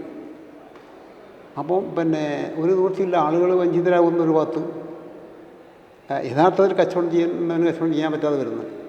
ഇതുപോലത്തെ ഒരുപാട് പ്രശ്നങ്ങളുണ്ട്. അതിപ്പം ഈ പ്രശ്നങ്ങൾ എപ്പോഴും ബാക്കിയായിരിക്കും, നമുക്ക് ഒരിക്കലും തീർക്കാൻ കഴിയില്ല. അപ്പോൾ ഇതുപോലത്തെ ഒരുപാട് പ്രശ്നങ്ങളുണ്ട്. ഓരോ പ്രശ്നങ്ങളും അത് ഓരോ കച്ചവടം ചെയ്യുന്ന ആളുകളും അവരെ ബുദ്ധിയും ശക്തിയും ഉപയോഗിച്ച് അതിനാവശ്യമായിട്ടുള്ള മാറ്റങ്ങൾ വരുത്തി ചെയ്യണം. അപ്പം നമുക്ക് ഒരേ ടൈപ്പിൽ അത് പറഞ്ഞിട്ട് ഇങ്ങനെ ചെയ്താൽ അതിന് പരിഹാരമാണെന്ന് പറയാൻ പറ്റില്ല. അങ്ങനത്തെ പ്രശ്നങ്ങളാണ്, നിരവധി പ്രശ്നങ്ങളാണ്. കാരണം അപ്പോൾ ഒരു പ്രശ്നമല്ല, ഒരു പ്രശ്നം പരിഹരിച്ചാൽ വേറൊരു പ്രശ്നമാണ്.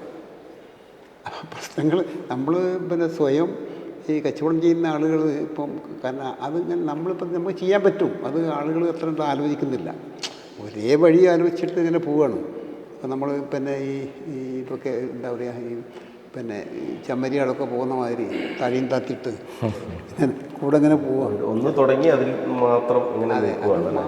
മാറ്റം എന്താണ് ഒരു മാറേണ്ടത്? പെട്ടി, ഒരു ചായ, ചെറിയ കടി, അവരൊരു ഹോട്ടലാക്കി മാറ്റാനുള്ള സംവിധാനത്തിലേക്ക് ചിന്തിച്ചേ മതിയാവും. മതിയാവും. അതാണ് അത് ചെയ്യാതെ ഇനി പറ്റൂല. കാരണം അങ്ങനെ വെറുതെ കയറി ഇരുന്നിട്ടൊന്നും കച്ചവടം ഞാൻ കയറും. നമ്മൾ ഈ വ്യാപാരികളുമായി ബന്ധപ്പെട്ട പ്രശ്നങ്ങൾ ഉയർത്തി രാഷ്ട്രീയമായ വിലപേശൽ പോലും നടക്കുന്ന ഒരു സാഹചര്യമുണ്ട്. ഇപ്പോൾ വ്യാപാരി വ്യവസായി ഏകോപന സമിതിയുടെ കാര്യം തന്നെ, ഞങ്ങൾ തെരഞ്ഞെടുപ്പിൽ മത്സരിക്കും, ഞങ്ങളുടെ ആവശ്യങ്ങൾ അംഗീകരിച്ചില്ലെങ്കിൽ ഞങ്ങൾ മത്സരിക്കും, ഞങ്ങൾ സ്ഥാനാർത്ഥിയെ നിർത്തും എന്നൊക്കെയുള്ള പ്രഖ്യാപനങ്ങൾ പോലും പലപ്പോഴായി നമ്മൾ കേട്ടിട്ടുണ്ട്. പക്ഷേ അത് ആ തെരഞ്ഞെടുപ്പിൻ്റെ ഘട്ടം വരുമ്പോൾ ഒന്നും കാണാറുമില്ല. ഇത്തരം വിലപേശലുകൾ ഏത് രീതിയിലാണ് സമിതി കാണുന്നത്? ശരിക്കും അതൊക്കെ ഒരു അപക്വമായിട്ടുള്ള സമീപനമാണ്. ഇപ്പം ജാതിയും മതവുമെല്ലാം രാഷ്ട്രീയത്തിൽ ഇടപെടുന്നതിന് സമാനമാകുന്ന രീതിയിലാണ് ഇത്തരത്തിലുള്ള സമീപനങ്ങളും വരുന്നത്. നമ്മൾ ചെയ്യേണ്ടത്, നമ്മൾ വ്യാപാരി വ്യവസായ സമിതിയാണെങ്കിലും മറ്റ് വ്യാപാര സംഘടനകളാണെങ്കിലും വ്യാപാരികളോട് പ്രതിബദ്ധത വേണം. അവർ വ്യാപാരികളുടെ പ്രശ്നമാണ് കൈകാര്യം ചെയ്യേണ്ടത്. സ്വാഭാവികമായും അതിൽ അംഗങ്ങളായിട്ടുള്ള ആളുകളോ അതിൻ്റെ നേതാക്കന്മാരായിട്ടുള്ള ആളുകളോ ഏതെങ്കിലും രാഷ്ട്രീയ പാർട്ടിയുടെ ഭാഗമാകുന്നതിലൊന്നും ഒരു പെശകുമില്ല. രാഷ്ട്രീയം അവർ കൈകാര്യം ചെയ്യുന്നതിലും പെശകില്ല. പക്ഷെ ഒരു സംഘടന പൊതുവെ രാഷ്ട്രീയത്തിലേക്ക് ഇറങ്ങുന്നത് ശരിയായ രീതിയല്ല എന്ന അഭിപ്രായമാണ് ഞങ്ങൾക്കെല്ലാം ഉള്ളത്. ഇപ്പോൾ VKC MLA ആയിരുന്നു. വ്യാപാരി വ്യവസായ സമിതിയുടെ നിർദ്ദേശപ്രകാരമല്ല VKC MLA ആയത്. VKC ആ പ്രദേശത്തെ പ്രധാനപ്പെട്ട ഒരു വ്യക്തിയാണ്. ചെറുപ്പകാലം മുതൽ രാഷ്ട്രീയത്തിൽ പ്രവർത്തിച്ചു, പൊതുപ്രവർത്തനത്തിൽ അംഗീകാരമുള്ള ഒരു വ്യക്തിയാണ്. ആ രീതിയിൽ VKC MLA ആയി. ഞങ്ങളുടെ സംസ്ഥാന കമ്മിറ്റി അംഗം, തിരുവനന്തപുരം ജില്ലാ പ്രസിഡന്റ് ശ്രീ K. അൻസലൻ, നെയ്യാറ്റിൻകരയിൽ നിന്നുള്ള MLA ആണ്. ഇപ്പോൾ 2 ടേമായിട്ട് അദ്ദേഹം ജനപ്രതിനിധിയാണ്. ഞങ്ങളുടെ സമിതിയുടെ ഒട്ടനവധി നേതാക്കന്മാർ, സംസ്ഥാന ഭാരവാഹികളായിട്ടുള്ള ആളുകൾ, സംസ്ഥാന കമ്മിറ്റി അംഗങ്ങളായിട്ടുള്ള ആളുകൾ, ജില്ലാ നേതാക്കന്മാരായിട്ടുള്ള ആളുകൾ, ഒട്ടനവധി ആളുകൾ വിവിധ മേഖലകളിൽ ജനപ്രതിനിധികളായി പ്രവർത്തിക്കുന്നുണ്ട്. വിവിധ സഹകരണ ബാങ്കിൻ്റെ പ്രസിഡന്റുമാരായി പ്രവർത്തിക്കുന്നുണ്ട്. ആ രീതിയിലുള്ള രാഷ്ട്രീയമാണ് ഞങ്ങൾ കൈകാര്യം ചെയ്യുന്നത്. അല്ലാതെ ഇപ്പോൾ ഏകോപന സമിതി പറയുന്ന പോലെ ഞങ്ങളൊരു രാഷ്ട്രീയ ശക്തിയാവും, ഞങ്ങൾ വിലപേശലിൻ്റെ സംഘടനയാകും, അതിനോടൊരു കാരണവശാലും ഞങ്ങൾക്ക് യോജിപ്പില്ല. ഞങ്ങൾക്ക് തീർച്ചയായും അവരോട് ആ കാര്യത്തിൽ കടുത്ത വിയോജിപ്പുണ്ട്. വ്യത്യസ്ത രാഷ്ട്രീയത്തിൽ പ്രവർത്തിക്കുന്നവർ, വ്യത്യസ്ത ജാതിയിൽ പ്രവർത്തിക്കുന്നവർ, വ്യത്യസ്ത മത ആചാരങ്ങളിൽ വിശ്വസിക്കുന്ന ആളുകൾ, അവരൊക്കെയാണ് പൊതുസമൂഹത്തിൽ വ്യാപാരികളും വ്യവസായികളും ആകുന്നത്. അവരെ ഒരു പക്ഷത്തേക്ക് മാറ്റുക എന്ന് പറയുന്ന പാർശ്വവൽക്കരണമാണ്. ആ പാർശ്വവൽക്കരണത്തോട് ഞങ്ങൾ യോജിക്കുന്നില്ല.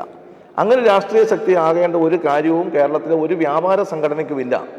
അത് ട്രേഡ് യൂണിയനുകൾ നടത്തട്ടെ, അത് വർഗവിഭജന പ്രസ്ഥാനങ്ങൾ നടത്തട്ടെ, മറ്റ് സംഘടനകൾ നടത്തട്ടെ, അത് അവരുടെ ഉത്തരവാദിത്വമാണ്, അവർ നിർവഹിക്കട്ടെ.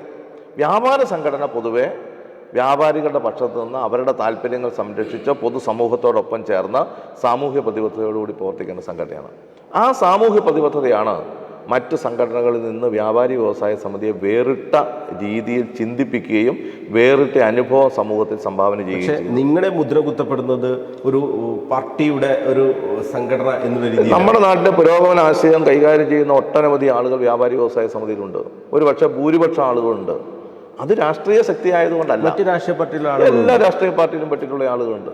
ആ രാഷ്ട്രീയ പാർട്ടി പെട്ടിട്ടുള്ള ആളുകൾക്കൊന്നും ഞങ്ങൾ ഏതെങ്കിലും തരത്തിലുള്ള വിലക്ക് കൽപ്പിച്ചിട്ടില്ല. അവരെല്ലാം ഞങ്ങൾ സ്വീകരിക്കുകയാണ്. ഞങ്ങളുടെ ഭരണഘടനയിൽ പറഞ്ഞിട്ടുള്ളത് വ്യാപാരമോ വ്യവസായമോ ഒരു തൊഴിലായി സ്വീകരിച്ചിട്ടുള്ള ഏതൊരാൾക്കും വ്യാപാരി വ്യവസായ സമിതിയിൽ അംഗങ്ങളാകാം. ഈ ഭരണഘടനയെ അംഗീകരിക്കുന്ന ഏതൊരാളുടെയും താല്പര്യങ്ങൾ സംരക്ഷിക്കാൻ ഉതകുന്ന നിലപാട് ഞങ്ങൾ സ്വീകരിക്കും. ഇതാണ് വ്യാപാരി വ്യവസായ സമിതിയുടെ നിലപാടെന്ന് പറയുന്നത്. ഇപ്പോൾ ഈ സാമൂഹ്യ പ്രതിബദ്ധതയുടെ ഭാഗമായിട്ടാണ് വയനാട് ദുരന്തമുണ്ടായപ്പോൾ 20 വീട് വെക്കാനുള്ള പണം ഞങ്ങൾ പിരിച്ചു കൊടുത്തു. വ്യാപാരി സമിതിയുടെ അംഗങ്ങൾ തന്നെയാണ് 1,30,00,000 രൂപ സംസ്ഥാനത്ത് നിന്ന് സമാഹരിച്ച് 1,20,00,000 രൂപ മുഖ്യമന്ത്രിയുടെ CMDRF ഫണ്ടിലേക്ക് കൊടുത്തത്. ബാക്കി വന്ന പണം അവിടെ കടകൾ നഷ്ടപ്പെട്ട വ്യാപാരികൾക്ക്, ചൂരൽമലയിലും മുണ്ടക്കയിലുമെല്ലാം കടകൾ നഷ്ടപ്പെട്ട 64 വ്യാപാരികളുണ്ടായിരുന്നു. അവരേകോപന സമിതിയെന്നോ സമിതിയെന്നോ മറ്റ് സംഘടനയെന്നോ ഉള്ള ഒരു വേർതിരിവും ഞങ്ങൾ എടുത്തില്ല. ആ 66 പേർക്കും 1,20,00,000 ബാക്കി വന്ന പണം പൂർണ്ണമായും അവർക്ക് കൊടുത്തു. തികഞ്ഞ സുതാര്യതയാണ് അവർ അവലംബിച്ചത്. അത് മറ്റു ദുരന്തങ്ങൾ ഉണ്ടാകുമ്പോൾ ഞങ്ങൾ അങ്ങനെയാണ് ചെയ്തത്. കോവിഡ് ഉണ്ടായപ്പോൾ ഉൽപ്പന്നങ്ങൾ കൊടുത്ത് ഒട്ടേറെ ആളുകളെ ഞങ്ങൾ സഹായിച്ചു. അതൊരു മനുഷ്യത്വപരമായ നിലപാടാണ്. ആ മനുഷ്യത്വപരമായിട്ടുള്ള നിലപാടിനാണ് ഞങ്ങൾ പ്രാധാന്യം കൽപ്പിക്കുന്നത്. വ്യാപാരികളുടെ പ്രശ്നം കൈകാര്യം ചെയ്യണം, വ്യാപാരികൾക്ക് ആവശ്യമായിട്ടുള്ള സഹായം കൊടുക്കണം, അവരുടെ വ്യാപാര സ്ഥാപനങ്ങളും വ്യാപാര അന്തരീക്ഷവും മെച്ചപ്പെടുത്തുന്നതിനുള്ള ഇടപെടൽ ഉണ്ടാവണം. അതോടൊപ്പം തന്നെ ബുദ്ധിമുട്ട് അനുഭവിക്കുന്നവൻ്റെ പക്ഷത്ത് നിന്ന് അവൻ്റെ കൈത്താങ്ങാകുകയും വേണം. അങ്ങനെയാണ് ഒരു വ്യാപാര സംഘടന പ്രവർത്തിക്കേണ്ടത്. അതുകൊണ്ടാണ് ഈ വ്യത്യസ്ത ആശയം ഞങ്ങൾക്ക് വ്യാപാര മേഖലയിലും വ്യവസായ മേഖലയിലും കൊണ്ടുവരാനും പൊതുസമൂഹത്തിൻ്റെ അംഗീകാരം നേടാനും ഞങ്ങൾക്കായിട്ടുള്ളത്. ആ വേറിട്ട അനുഭവമാണ് ഞങ്ങളെ ഇന്ന് ശക്തിപ്പെട്ടിട്ടുള്ളത്. അപ്പോൾ ഇവിടെ ആദ്യം ചോദിച്ചതുപോലെ എങ്ങനെയാണ് ഈ കുറഞ്ഞ കാലം കൊണ്ട് വ്യാപാരി വ്യവസായ സമിതി ഇത്രയേറെ വളർന്നത്, പൊതുസമൂഹം അംഗീകരിക്കുന്നതിലേക്ക് എത്തിയതെന്ന ചോദ്യത്തിൻ്റെ പ്രധാനപ്പെട്ട ഉത്തരം അതാണ്. അങ്ങനെയാണ് ഞങ്ങൾ മെച്ചപ്പെട്ട സംഘടനയായത്. നമ്മൾ ഈ വ്യാപാര മേഖലയുമായി ബന്ധപ്പെട്ട് എന്ത് കാര്യങ്ങൾ പറയുമ്പോഴും പ്രാദേശികമായി, അതായത് ചെറിയ ചെറിയ കച്ചവടക്കാരുടെ ഒക്കെ കടകളിലൊന്നും ഇപ്പോൾ ആളില്ലാത്ത പ്രശ്നം, എല്ലാവരും മാളുകൾ കേന്ദ്രീകരിച്ചൊക്കെയാണ് പോകുന്നത്. ഇങ്ങനെ മാളുകളൊക്കെ ഇങ്ങനെ വ്യാപകമാകുന്നത്, നമ്മൾ അതൊന്നുമില്ലാതെ നമ്മുടെ ഒരു വികസനം സാധ്യമാവുകയുമില്ല. പക്ഷേ അവർക്കൊക്കെ ഉപദേശം എന്തൊരു ഉപദേശമാണ് VKC മുഹമ്മദ് കോയ എന്ന ഈ പതിറ്റാണ്ടുകളായി വ്യാപാര മേഖലയിലുള്ള ഏറ്റവും പ്രധാനപ്പെട്ട ഒരു വ്യക്തി എന്നുള്ളതിൽ താങ്കൾ പറയുക? നമ്മളിപ്പോൾ ഈ ഇവിടെ നമ്മൾ സെക്രട്ടറി പറഞ്ഞതുപോലെ നമുക്കിപ്പം ഞങ്ങൾക്ക് വ്യക്തമായ രാഷ്ട്രീയമുണ്ട്. പക്ഷേ ഞങ്ങൾ ഈ രാഷ്ട്രീയം ഞങ്ങൾ ഈ സംഘടനാ പ്രവർത്തനത്തിൽ ഞങ്ങൾ കാണിക്കുന്നില്ല. അപ്പോൾ ഞങ്ങളിപ്പോൾ ഇടയ്ക്ക് ഞങ്ങൾ കേന്ദ്ര ഗവൺമെൻറ്റിൻ്റെ പാർലമെൻറ്റിൻ്റെ അവിടെ പോയി സമരം ചെയ്തു. കേരള ഗവൺമെൻറ്റിനെതിരെ സമരം ചെയ്തു. കേരള ഗവൺമെൻറ്റിനെതിരെ സെക്രട്ടറി മാർച്ച് നടത്തി. ഇതൊക്കെ ഞങ്ങൾ ഒരു ഇപ്പോൾ പറഞ്ഞതുപോലെ ഈ വിഷയാടിസ്ഥാനത്തിലാണ്. ഇനിയിപ്പോൾ നമ്മൾ ചെറുകിട കച്ചവടക്കാരുടെ കാര്യം എന്ത് ചെയ്യുമെന്നാണ് ഇപ്പോൾ ചോദിച്ചത്. അപ്പോൾ അതിനിപ്പോൾ നമ്മൾ ഉദ്ദേശിച്ചത്, ഞങ്ങൾ ഇപ്പോൾ ഈ വ്യാപാര ട്രേഡ് മിഷൻ, ഗവൺമെൻറ്റിൻ്റെ മിഷനുണ്ട്, അതിൽ ഞങ്ങൾ കുറേ ഡിമാൻഡ് വെച്ചിട്ടുണ്ട്. ഈ ചെറുകിട വ്യാപാരികളെ സഹായിക്കുന്നതിന് ഇപ്പോൾ ചെറുകിട വ്യവസായങ്ങൾക്ക് പല ഇളവുമുണ്ട്, കൃഷിക്കാർക്ക് ഇളവുണ്ട്, എല്ലാ മേഖലയിലും പല ഇളവുകളും ഗവൺമെൻറ് കൊടുക്കുന്നുണ്ട്. ഈ പാവപ്പെട്ട ആൾക്കാർക്ക് ഇപ്പോൾ ഒരു ഈ പുറമ്പോക്കിൽ വെച്ച് താമസിക്കുന്നവർക്കാണ് പുറമ്പോക്ക് ഗവൺമെൻറ് ആവശ്യമുണ്ടെങ്കിൽ അവർക്ക് പകരം ഏർപ്പാട് ചെയ്ത് കൊടുക്കുന്നുണ്ട്. അപ്പോൾ ഇതുപോലുള്ള യാതൊരു ആനുകൂല്യം ഈ വ്യാപാരികൾ കൊടുക്കുന്നില്ല. പക്ഷെ അത് കൊടുക്കണം എന്നുള്ളതാണ് ഞങ്ങളെ ശക്തമായുള്ള നിലപാട്. അപ്പോൾ അവർക്ക് ആ ആനുകൂല്യങ്ങൾ കൊടുക്കാൻ, അതായത് അവർക്ക് എന്തെല്ലാം ഇളവാണ് കൊടുക്കാൻ പറ്റുക. ഇപ്പോൾ ഇലക്ട്രിസിറ്റീൻ്റെ ചാർജ് കൊടുക്കുന്നത് നോക്കിയാൽ ഏറ്റവും കൂടുതൽ കൊടുക്കുന്നത് കച്ചവടക്കാരാണ്. ഈ പാവപ്പെട്ട കച്ചവടക്കാരനാണ് കൊടുക്കുന്നത്. വലിയ ആളുകൾ കൊടുക്കുന്നത് സാരമില്ല, അത് അവരുടെ കച്ചവടത്തിൽ മേക്കപ്പായി പോകും. ഈ ചെറിയ ആളുകൾക്ക് ഇത് മേക്കപ്പ് ആകാൻ ബുദ്ധിമുട്ടാണ്. അപ്പോൾ അവരെല്ലാം സഹായിക്കാൻ ഗവൺമെൻറ് വെച്ച സഹായിക്കും. ഇപ്പോൾ കൃഷിക്കാർക്ക് ഈ ഇളവാണ് ഈ ഇലക്ട്രിസിറ്റി. അതേമാതിരി ഇപ്പം നമ്മൾ ജീവിക്കാൻ വേണ്ടി കച്ചവടം ചെയ്യുന്ന ചെറിയ കച്ചവടക്കാർക്ക് ഇതുപോലുള്ള ചെറിയ ചെറിയ ഇളവുകൾ കൊടുത്താൽ തന്നെ അവർക്കൊരു ആശ്വാസമാവും.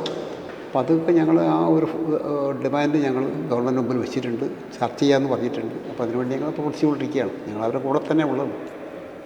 ഇപ്പോൾ ഈ വ്യാപാരികൾ തമ്മിലുള്ള പ്രശ്നങ്ങൾ എന്നൊക്കെ പറയുമ്പോൾ ഈ സംഘടനയുമായി ബന്ധപ്പെട്ട് ഇപ്പോൾ വ്യാപാരി വ്യവസായ ഏകോപന സമിതിയും വ്യാപാരി വ്യവസായ സമിതിയുമാണല്ലോ പ്രബലമായ രണ്ട് സംഘടനകൾ. ഒറ്റ സംഘടന എന്ന ആശയം വീണ്ടും സജീവ ചർച്ചയായി വന്നാൽ സ്വീകാര്യമാണോ? ആശയപരമായിട്ടുള്ള അഭിപ്രായ വ്യത്യാസം പരിഗണിക്കപ്പെട്ടാൽ അത്തരം കാര്യങ്ങളെ സംബന്ധിച്ച് ആലോചിക്കാം. അതിനെന്താ തർക്കമിരിക്കുന്നത്? പൊതു ആവശ്യത്തിന് വേണ്ടി എല്ലാവരും ഒന്നിച്ച് നിൽക്കുമ്പോൾ എല്ലാവരും ഒന്നിച്ച് ചോദിച്ച് മുമ്പോട്ട് പോകുന്നതിന് ഞങ്ങൾക്കാർക്കും തടസ്സമൊന്നുമില്ല. പക്ഷേ ഇപ്പോഴും ഞങ്ങളാണ് എല്ലാം എന്നുള്ളൊരു ചിന്ത വെച്ച് നിങ്ങളെ മാറ്റി നിർത്തുന്ന ഒരു സമീപനം ഏകോപന സമിതി സ്വീകരിക്കുന്നുണ്ട്. ഇപ്പോഴും അങ്ങനെ ആ ഒരു സമീപനം അവർക്കുണ്ട്? ഏതെങ്കിലും തരത്തിലുള്ള ഒരു ധാർഷ്ട്യത്തിന് മുമ്പിൽ കീഴടങ്ങുന്ന സമീപനം വ്യാപാരി വ്യവസായ സമിതിക്കില്ല. അത്തരമൊരു ധാർഷ്ട്യം ഒരു സംഘടനയ്ക്ക് ഉണ്ടാവാനും പാടില്ല. ഇതാണ് ഞങ്ങളുടെ അഭിപ്രായം. ഒരു ജനാധിപത്യപരമായിട്ടാണ് ഓരോ സംഘടനയും പ്രവർത്തിക്കുന്നത്. ആ ജനാധിപത്യ മര്യാദകൾ പാലിക്കാൻ എല്ലാവരും ബാധ്യസ്ഥരാണ്. ഏകാധിപത്യപരമായിട്ടുള്ള രീതിയിലേക്ക് സംഘടനയെ മാറ്റാൻ ശ്രമിക്കുമ്പോഴാണ് ആ സംഘടനയിൽ ജനാധിപത്യമില്ലാതെ വരുന്നത്. സാമ്പത്തിക അച്ചടക്കം നമുക്കൊരു സംഘടനയിൽ ഏറ്റവും പരമപ്രധാനമാണ്. വ്യത്യസ്ത അഭിപ്രായ വ്യത്യാസങ്ങളുണ്ടെങ്കിലും ഞങ്ങൾ പൊതുവായി പല കാര്യങ്ങളിലും പല പ്രക്ഷോഭങ്ങളിലും ഞങ്ങൾ യോജിക്കുന്ന സമീപനം സ്വീകരിക്കാറുണ്ട്. പക്ഷേ ഈ കാര്യങ്ങളിൽ ഒരിക്കലും ഞങ്ങൾക്ക് യോജിക്കാനാവില്ല. ഞങ്ങളുടെ വ്യാപാരി വ്യവസായ സമിതി ഏതെങ്കിലും ഒരു സാമ്പത്തികം കൈകാര്യം ചെയ്യാൻ ഞങ്ങൾ ആഗ്രഹിക്കുന്നില്ല. ദൈനംദിന ആവശ്യങ്ങൾക്ക് സാമ്പത്തികം വേണം, നല്ല കെട്ടിടം ഉണ്ടാവണം, നല്ല സംവിധാനങ്ങൾ പോകണം, ഇതിനെല്ലാം സാമ്പത്തിക ആവശ്യമുണ്ട്. അതല്ലാതെ ആ സാമ്പത്തികം ഉപയോഗപ്പെടുത്തി സ്വന്തം താല്പര്യത്തിന് വേണ്ടി കാര്യങ്ങളെ മാറ്റുന്ന ഒരു രീതിയോട് ഞങ്ങൾക്ക് ഒരിക്കലും യോജിക്കാനാവില്ല. ഞങ്ങൾ വ്യാപാര സമിതി സാമ്പത്തിക ഏർപ്പാടുകൾ മർക്കന്റൈൽ ബാങ്കുകൾ മുഖാന്തരം നടത്തുന്നുണ്ട്. പക്ഷേ പല സംഘടനകളും വ്യക്തിപരമായിട്ടാണ് ആ സാമ്പത്തിക ഏർപ്പാടുകൾ നടത്തുന്നത്. ആ സാമ്പത്തിക ഏർപ്പാടുകൾ വ്യക്തിപരമായി നടക്കുമ്പോഴാണ് അവിടെ അരാജകത്വം ഉണ്ടാകുന്നത്. ആ അരാജകത്വത്തോട് ഞങ്ങൾക്ക് യോജിക്കാൻ കഴിയില്ല. ഈ രാഷ്ട്രീയ വിലപേശലിനോട് ഞങ്ങൾക്ക് യോജിക്കാൻ കഴിയില്ല. ഈ രാഷ്ട്രീയ വിലപേശൽ സ്വന്തം താല്പര്യങ്ങൾ സംരക്ഷിക്കുന്നതിന് വേണ്ടി മാത്രമാവുന്ന ഒരു രീതി അവലംബിക്കുന്നു. അവിടെയാണ് ഏകാധിപത്യം വരുന്നത്. ആ ഏകാധിപത്യ പ്രവണത മാറ്റി ജനാധിപത്യ പ്രവണതയിലേക്ക് വ്യാപാര സംഘടന മാറിയാൽ പൊതു ആവശ്യങ്ങൾക്ക് വേണ്ടി പൊതുവായി യോജിക്കാൻ കഴിയുന്ന പ്ലാറ്റ്ഫോം തിരഞ്ഞെടുക്കപ്പെടാൻ കഴിയും എന്ന് തന്നെയാണ് ഞങ്ങളുടെ അഭിപ്രായം. അത്തരമൊരു ചർച്ച വന്നാൽ അതാ ചർച്ച വരട്ടെ. ചർച്ച വരുന്ന സന്ദർഭത്തിൽ മാത്രമല്ലേ നമുക്കത് പറയാൻ കഴിയും. ഇപ്പൊ നമ്മൾ മുൻകൂട്ടി പറയേണ്ട ഒരു കാര്യം. ചർച്ച വരാൻ സാധ്യത ഏതായാലും നിങ്ങൾ കാണുന്നു. സാധ്യത എന്ന് പറയുന്നത് ഇപ്പൊ വ്യാപാരി വ്യവസായ സമിതിക്ക് നല്ല മെച്ചപ്പെട്ട അംഗീകാരം വ്യാപാര മേഖലയിൽ നിന്ന് ലഭിക്കുന്നുണ്ട്. ആ അംഗീകാരവുമായി മുമ്പോട്ട് പോവുക എന്ന സമീപനമാണ് ഇപ്പം ഞങ്ങൾ സ്വീകരിച്ചിട്ടുള്ളത്. ഈ മറ്റ് ഏകോപന സമിതിയിൽ നിന്നും മറ്റ് സംഘടനകളിൽ നിന്നൊക്കെ ധാരാളമായ ആളുകൾ, പ്രത്യേകിച്ച് കണ്ണൂരിലൊക്കെ വലിയ മാറ്റങ്ങൾ വന്നുകൊണ്ടിരിക്കുകയാണല്ലോ. നിങ്ങൾ മുന്നോട്ട് വെക്കുന്ന, നിങ്ങൾ അവർക്ക് കൊടുക്കുന്ന ഉറപ്പ് എന്തൊക്കെയാണ്? ഞങ്ങൾ അവർക്ക് കൊടുക്കുന്ന, ഒരു വ്യാപാരിക്ക് കൊടുക്കുന്ന ഉറപ്പെന്ന് പറയുന്നത് അവരുടെ സംരക്ഷണ കവചമായി വ്യാപാരി വ്യവസായ സമിതി പ്രവർത്തിക്കും. അവരുടെ ഏത് ജീവിതാവശ്യവുമായി ബന്ധപ്പെട്ട പ്രശ്നങ്ങളുണ്ടെങ്കിലും അത് കൈകാര്യം ചെയ്യുന്ന സംഘടനയായി, അവർക്ക് വിശ്വസിക്കാവുന്ന സംഘടനയായി വ്യാപാരി വ്യവസായ സമിതി മാറും. അത് ചെറിയ പ്രശ്നമാവട്ടെ വലിയ പ്രശ്നമാവട്ടെ, ഏത് പ്രശ്നമാണെങ്കിലും അവരുടെ കൈത്താങ്ങായി സംഘടന പ്രവർത്തിക്കുമെന്നതാണ് അവർക്ക് കൊടുക്കുന്ന ഉറപ്പ്. സാമ്പത്തികമായ സഹായങ്ങൾ ഞങ്ങൾ മർക്കന്റൈൽ ബാങ്ക് മുഖാന്തരം കൊടുക്കും. ഇൻഷുറൻസ് സംവിധാനം മറ്റ് സ്ഥലത്ത് ലഭിക്കാതെ വരുമ്പോൾ വ്യാപാര മിത്ര പോലുള്ള സാമ്പത്തിക സഹായ പദ്ധതികൾ ഞങ്ങൾ നടപ്പിലാക്കും. ഗവൺമെൻറ് ശ്രദ്ധിക്കേണ്ട ഒരു കാര്യമാണെങ്കിൽ ഗവൺമെൻറ് മുമ്പാകെ ഞങ്ങൾ അവതരിപ്പിക്കും. വികസനാവശ്യങ്ങൾക്ക് വേണ്ടി ഒഴിപ്പിക്കപ്പെടുന്ന കച്ചവടക്കാരൻ്റെ പ്രശ്നമാണെങ്കിൽ അത് ബന്ധപ്പെട്ട കേന്ദ്രങ്ങളിൽ ഞങ്ങൾ ഉന്നയിക്കപ്പെടും. അങ്ങനെ അവരുമായി ബന്ധപ്പെട്ട ഏത് പ്രശ്നമാവട്ടെ, ചിലപ്പോൾ പോലീസ് കേസ് വരാം, ചിലപ്പോൾ നമ്മുടെ തദ്ദേശ സ്വയംഭരണ സ്ഥാപനങ്ങളിൽ നിന്നുള്ള ഹെൽത്ത് ഡിപ്പാർട്ട്മെൻറ്റ് പരിശോധന പറയാം, FSSA ആക്റ്റുമായി ബന്ധപ്പെട്ട പ്രശ്നങ്ങൾ വരാം, അളവ് തൂക്ക നിയന്ത്രണ നിയമവുമായി ബന്ധപ്പെട്ട പ്രശ്നങ്ങൾ വരാം. അങ്ങനെ വ്യാപാരം നടത്തുന്ന ഒരു വ്യാപാരിക്ക് വ്യത്യസ്തങ്ങളായിട്ടുള്ള പ്രശ്നങ്ങൾ ദൈനംദിനം അഭിമുഖീകരിക്കപ്പെടും. ആ പ്രശ്നങ്ങളിലെല്ലാം അവരെ സഹായിക്കുന്ന സംഘടനയായി വ്യാപാരി വ്യവസായ സമിതി മാറും. അതാണ് അവർക്ക് കൊടുക്കുന്ന, ഞങ്ങൾ കൊടുക്കുന്ന ഏറ്റവും പ്രധാനപ്പെട്ട വോട്ട്. ഈ ഒരു കാലത്ത് ഈ വ്യാപകമായ പരിശോധനകളും ഒരു തരത്തിലും വ്യാപാരം ചെയ്യാൻ കഴിയാത്ത രീതിയിലുള്ള പരിശോധന, GSTയുടെയും മറ്റും നികുതിയുടെ പേരിലും ഇങ്ങനെയൊക്കെയുള്ള പരിശോധന വ്യാപകമായിരുന്നു. അതിപ്പോൾ കുറച്ച് കുറഞ്ഞിട്ടുണ്ട്. അത് വലിയൊരു ഇടപെടൽ നടത്താൻ തീർച്ചയായിട്ടും വ്യാപാരി വ്യവസായ സമിതിയുടെ ഇടപെടലിൻ്റെ ഭാഗമായി തന്നെയാണ് അത്തരത്തിലുള്ള പരിശോധനകൾ നമ്മുടെ സംസ്ഥാനത്ത് ചില ഉദ്യോഗസ്ഥന്മാർ, അതൊന്നും ഗവൺമെൻറ്, ഞങ്ങളിതെല്ലാം പരിശോധിക്കുമ്പോൾ പല മേഖലകളും ഇത് വരുന്നത് ഗവൺമെൻറ് നിർദ്ദേശപ്രകാരമൊന്നും ആയിരുന്നില്ല, തദ്ദേശ സ്വയംഭരണ സ്ഥാപനങ്ങളുടെ നിർദ്ദേശപ്രകാരം ആയിരുന്നില്ല. പർപ്പസ്ഫുള്ളായി ചില മേഖലകളിൽ അങ്ങനെ വന്നിട്ടുള്ള അനുഭവങ്ങളുണ്ട്. എന്നാൽ ഉദ്യോഗസ്ഥന്മാർ ഇക്കാര്യത്തിൽ എടുക്കുന്ന ഒരു തെറ്റായ സമീപനത്തിൻ്റെ ഭാഗമായിട്ടാണ് ഇത് വരുന്നത്. അതിപ്പോൾ ഗണ്യമായി കുറയ്ക്കാൻ കഴിഞ്ഞു. ഇപ്പോൾ ഗവൺമെൻറ് എടുത്ത ഏറ്റവും നല്ല പോളിസികളിൽ ഒന്നാണ് ഇപ്പം ഈ പരിശോധന സുതാര്യമാക്കിയത്. ചെക്ക് പോസ്റ്റുകൾ പൂർണ്ണമായും നമ്മുടെ സംസ്ഥാനത്ത് ഒഴിവാക്കി. ഇപ്പം മറ്റ് സംസ്ഥാനങ്ങളിൽ നിന്ന്, കേരളം ഒരു ഉപഭോക്തൃ സംസ്ഥാനമായതുകൊണ്ട് മറ്റ് സംസ്ഥാനങ്ങളിൽ നിന്ന് ഇങ്ങോട്ട് ഉൽപ്പന്നങ്ങൾ കൊണ്ടുവരികയാണ്. ആ ഉൽപ്പന്നങ്ങൾ കൊണ്ടുവരുന്ന ചെക്ക് പോസ്റ്റ് വഴി തടഞ്ഞു നിർത്തി ദിവസങ്ങളോളം അവിടെ കെട്ടിക്കിടക്കുന്ന സ്ഥിതിവിശേഷം ഉണ്ടായിരുന്നു. ഞങ്ങൾ സംസ്ഥാന ഗവൺമെൻറ് സമരം നടത്തി, ചെക്ക് പോസ്റ്റുകളിൽ സമരം നടത്തി, നല്ല ഇടപെടൽ നടത്തിയപ്പോൾ അതിനൊരു മാറ്റം ഉണ്ടായി. വ്യാപകമായ പരിശോധനകൾ ഇപ്പം ക്രമമായി കുറഞ്ഞു വരുന്ന സ്ഥിതിവിശേഷമുണ്ട്. ഇപ്പം ചില പ്രശ്നങ്ങളുള്ളത്, ചില തദ്ദേശ സ്വയംഭരണ സ്ഥാപനങ്ങൾ ഈ അളവ് തൂക്ക നിയന്ത്രണ നിയമവുമായി ബന്ധപ്പെട്ട ചില പ്രശ്നങ്ങളൊക്കെ ഉന്നയിച്ചുകൊണ്ട് അനാവശ്യമായ ചില പരിശോധനകളുണ്ട്. അതുകൂടി ഒഴിവാക്കണം. അപ്പോൾ പ്ലാസ്റ്റിക് നിരോധനം വന്നപ്പോൾ ഏതെങ്കിലും ഒരാളൊരു പ്ലാസ്റ്റിക് വിറ്റ് കഴിഞ്ഞാൽ അപ്പോഴേ കയറി പരിശോധിച്ച് 10,000 രൂപ പിഴ ഈടാക്കുന്നു. തൊട്ടടുത്ത് പെട്ടിക്കച്ചവടക്കാരൻ ഇത് കൊടുത്താൽ ആർക്കും ഒരു പിഴയും ഈടാക്കാത്തൊരു സ്ഥിതിവിശേഷം. അപ്പോൾ അങ്ങനെയുള്ള അന്യായമായ പരിശോധനകൾ ഒഴിവാക്കണം എന്ന നിലപാട് തന്നെയാണ് ഞങ്ങൾക്കുള്ളത്. ഒരു പരിശോധനയും ഇതിൻ്റെ ഭാഗമായി വേണ്ടതില്ല എന്ന അഭിപ്രായവും ഞങ്ങൾ തെറ്റായ മാർഗത്തിലൂടെ വ്യാപാരം നടത്തിയാൽ അത് തെറ്റാണ് എന്ന് ചൂണ്ടിക്കാണിക്കുക എന്ന സമീപനം തന്നെയാണ് വ്യാപാരി വ്യവസായ സമിതിക്കുള്ളത്. എന്തായാലും വ്യാപാരികളുടെ പ്രശ്നങ്ങൾ ഏറ്റെടുത്ത് തന്നെയാണ് വ്യാപാരി വ്യവസായ സമിതി മുന്നോട്ട് പോകുന്നത്. അവർ വ്യാപാരിക്ക് നൽകുന്ന ഉറപ്പും നിങ്ങളുടെ വലുതും ചെറുതുമായ ഏത് പ്രശ്നമുണ്ടായാലും അത് തങ്ങൾ ഏറ്റെടുക്കും, തങ്ങളുടെ പ്രശ്നമായി അത് പരിഹരിക്കും എന്നുള്ള ഉറപ്പാണ് ഈ സംഘടന നൽകുന്നത്. അത്തരമൊരു ഉറപ്പ് നൽകുന്നു എന്നത് തന്നെയാണ് വ്യാപാരി വ്യവസായി സമിതി കേരളത്തിൽ വലിയൊരു സംഘടനയായി മാറിയത്. അത്തരം ഉറപ്പുകൾ നൽകാൻ കഴിയുന്ന ഒരു നേതൃത്വം ഉണ്ടാവുക എന്നുള്ളതാണ് അതിൽ ഏറ്റവും പ്രധാനപ്പെട്ടത്. ആ നേതൃത്വത്തിൽ വിശ്വാസമർപ്പിച്ച് മുന്നോട്ട് പോകാൻ വ്യാപാരി സമൂഹവും തയ്യാറായി വരുന്നുണ്ട് എന്നത് തന്നെയാണ് ആ സംഘടനയുടെ കരുത്തും. വ്യാപാരി വ്യവസായി സമിതിയെ ഇന്ന് നമുക്ക് എഴുതി തള്ളാൻ കഴിയാത്ത ഒരു സംഘടനയായി മാറ്റിയിട്ടുണ്ട്. ആ മാറ്റത്തിന് പിന്നിലും ഇത്തരം ഉറച്ച തീരുമാനങ്ങളും ഈ ഉറപ്പും അവരുടെ പ്രവർത്തനങ്ങളും ഒക്കെ തന്നെയാണ്. ഈ പ്രവർത്തനങ്ങൾക്കാകെ നേതൃത്വം നൽകുന്നത് VKC മുഹമ്മദ് കോയ എന്ന വലിയ വ്യവസായം ഇവിടെ കെട്ടിപ്പടുത്ത് കേരളവും വ്യവസായത്തിന് പാകമായ ഭൂമിയാണെന്ന് ഓരോ ആളുകളോടും പറഞ്ഞുകൊണ്ടേയിരുന്ന വ്യവസായിയാണ് VKC മുഹമ്മദ് കോയ. ഈ നേതൃത്വത്തിന് ഉറച്ച ശബ്ദമായി ഈ വ്യാപാരി വ്യവസായി സമിതിയുടെ സംസ്ഥാന സെക്രട്ടറിയായി പ്രവർത്തിക്കുന്നത് ES ബിജുവാണ്. രണ്ടുപേരുമാണ് നമ്മുടെ ചോദ്യങ്ങൾക്കൊക്കെ തന്നെ മറുപടി നൽകിയത്. കണ്ണൂർ വിഷൻ BMH ക്വസ്റ്റ്യൻ അവർ ഇവിടെ പൂർണ്ണമാവുകയാണ്. അടുത്തയാഴ്ച മറ്റൊരു അതിഥിയുമായി നമുക്ക് വീണ്ടും കാണാം. നന്ദി, നമസ്കാരം.